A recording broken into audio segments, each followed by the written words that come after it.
Oh, the magic. Hold on. There we go. How's it going, Kevin? Good, thanks. Good. Just working on an extra cup of coffee this morning. How about yourself? I'm on my third one right now. Cheers. It's Love it. great. Um, how's it going? It's nice to Uh, see you. Oh, it's good to see you as well. Thank you. No, it's going good. We've been so busy. Of course, always lots of plates in the air and stuff like that. But last Ronin 2 is really been the focus. Pretty intensely since Comic-Con. We'd written where we wanted it to be up to, breaking down the whole 5-issue series, all 200 pages. But now it's the actual panel to panel, page to page kind of work, which is intense. And we're happy accidents happen, and there's always kinds of redirection and but it's good. No complaints. And yep. You're just How about yourself? You've been busy? been busy, having fun, living life, just trying to be, practice gratitude. This is the third time that I get the chance to talk to you, to interview you, Yep, and absolutely. it's still wild. It's surreal. It's like I feel shell shocked that this is even happening. So I'm just really appreciative that I'm able to, sit down and have these conversations and, be happy. Us, ditto, same thing. We love doing. We try to make sure because there's always press and demands sort of pulling you this way and that way, but we always try to make time as often as we can to people that put in the request for the interviews through the website and stuff to set aside 2 or 3 days every 6 weeks or so and 2 months and make sure we get a chance to catch up with everybody. So you don't have to be CNN or something to get a chance to chat with me. So Which is like one of the not that CNN reaches out to chat with me very often anyway. So. but that's still like one of the coolest things. Not a lot of creators will do that, or they'll put it behind the paywall or something like that. So just want to say thank you for joining me and having a quick conversation with me. So, absolutely. as you can tell, you have a slight interest in turtles, I see. yeah, I'm kind of a big fan. But more specifically, I'm a big fan of your artwork. So I'm gonna hold up a couple issues right here. Your style is so distinct from the bold lines, the dynamic poses, Thank you. the expressive grittiness, if you will. I mean, some of these covers are just incredible. And every time I look at stuff like this, I find more details, more things to gawk over. I mean, even this bandana that you did for the Cowabunga collection, just That was incredible. fun. And it's and as an artist myself, I find a lot of inspiration in this. So I was wondering if you could peel back the curtain a little bit and maybe talk about your approach to drawing. Well, it's a good question because I think everybody has a different approach, no matter depending how you were taught. And I was self-taught, at least initially, and then through reading a lot and studying from some everything from limited time at art school to just reading about other creators and artists that I admired, their approach to styles and systems. And it's as an artist, you never stop learning. And even some of the stuff that I do today, I get to work with a friend of mine, Freddie Williams, who's a really fantastic artist, does a lot of turtle stuff amongst other cool things. And even just sitting and drawing in the same room together, you talk, tricks of the trade and little things.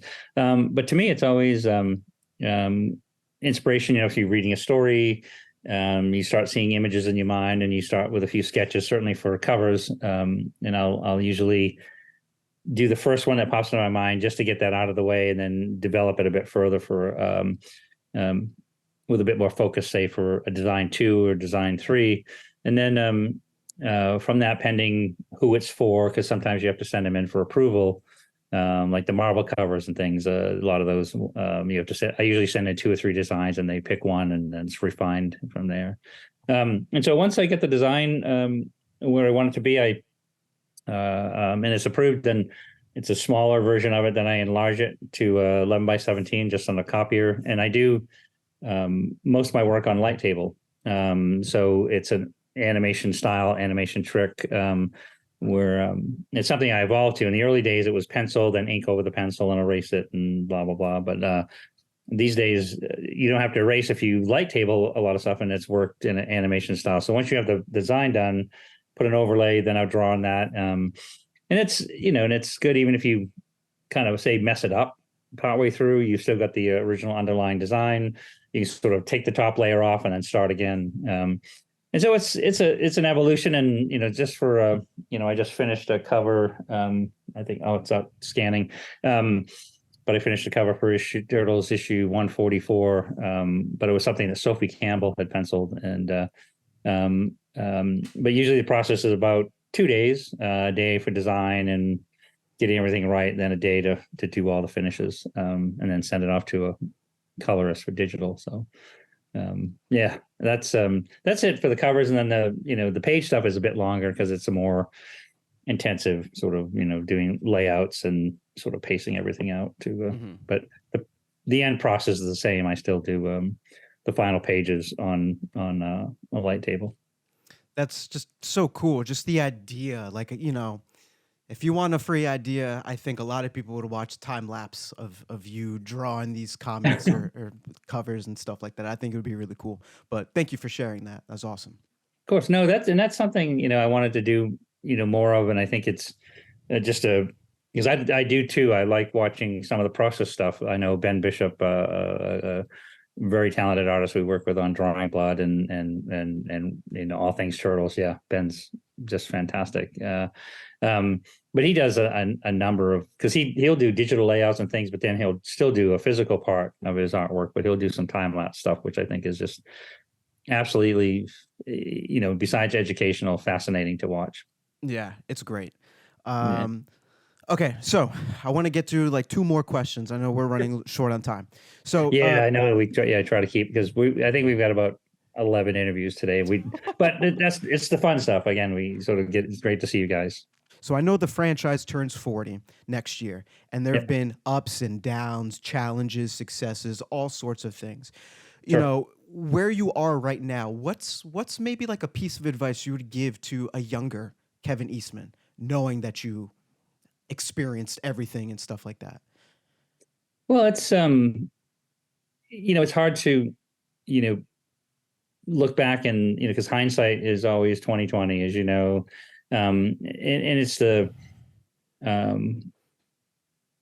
fear of the unknown and the which also gives you the inspiration and the drive and the commitment to put in the extra hours to do the extra work that you have in the moment of that.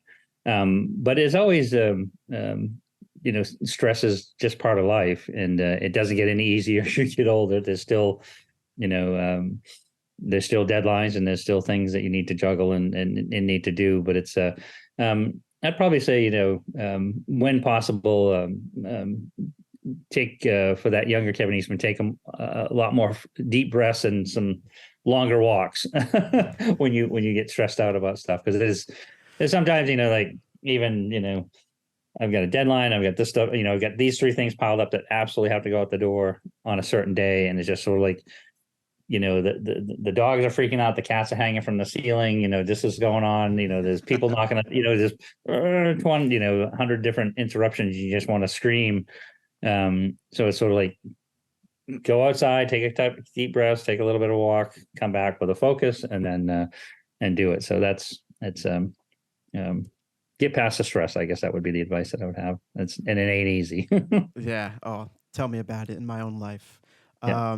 Last question is a quick one. You're Sure. stuck on an island with 3 non-turtle mutants from Mutant Mayhem. Which 3 are you picking? Oh, probably let me see. Mondo Gecko he's great. Ray Fillet. I'm thinking like it'd be like getting stuck with Post Malone and Paul Rudd. And even it'd be interesting to be with I want to say it's like trying to choose between Bebop and Rocksteady is kind of hard because they're both interesting characters. But I'd go with Leatherhead just for the version that he was in Mutant Mayhem. So those would be my 3 mutants. Oh, I dig that. Those would be my three mutants too, which I is love wild. it. That's awesome. Well, Kevin, thank you so much for your time. I really appreciate it. Congrats on all the success. I'm looking Thank you. forward to Last Ronin 2, more covers with Sophie, and hopefully a reunion with you and Peter for the big 40th next year. Yeah, it'd be great. I talk to Pete pretty regularly, and you never know. It's a he's pretty retired, but we might see him out there again one day soon, which I think would be fantastic. That'd be great, but on his own accord. Yes, indeed. Yeah. All right. Thank you, Kevin. Thank you so much. Pleasure, Cowabunga. pleasure talking. Talk soon. Bye. Cheers. Bye. God, it happened again.